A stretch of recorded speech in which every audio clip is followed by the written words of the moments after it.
Tonight, WLWT investigates the technology many police departments are using to improve transparency and accountability. Yeah, but body-worn cameras are still not used by a number of departments in Hamilton County. And of course, it comes down to money. WLWT News 5's Lindsay Stone joining us live tonight with the challenges for these smaller police departments and what they want done about it. Hi, Lindsay. Hi to you both. Well, these police departments say there are really two challenges: cost and redaction. It costs about $10,000 a year for this equipment, and then you have to hire someone to go through and comb through and redact all that video. And that's really difficult for these smaller departments to afford and sustain this critical equipment. Bring your knees up to your chest. Body-worn cameras, a helpful tool for both law enforcement and the public. It's not as simple and clear-cut as some people think, but what we do like is the transparency, the accountability portion. But smaller police departments often can't afford them.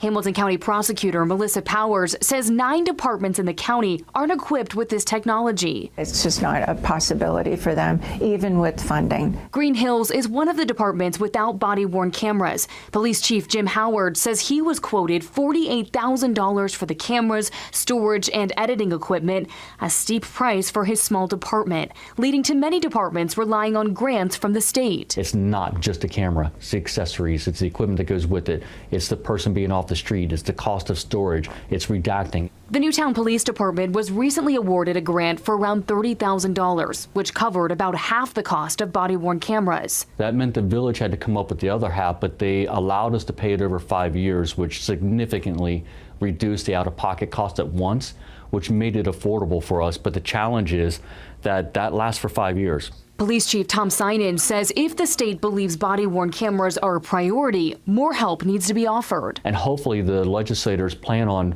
5 years, 10 years, 15 years. How do we make sure these departments keep these? Because sooner or later, you're going to be faced with that real-life decision. Do I buy a car or do I buy cameras? Do I buy equipment, an extra person, or do I buy cameras? And sometimes you can't afford both, or you have to delay something.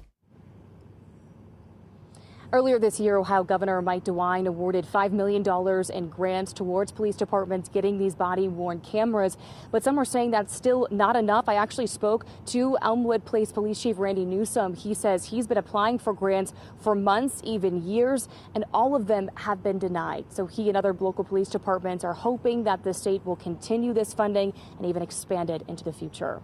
Live tonight, Lindsay Stone, WLWT News 5. Lindsay, thank you.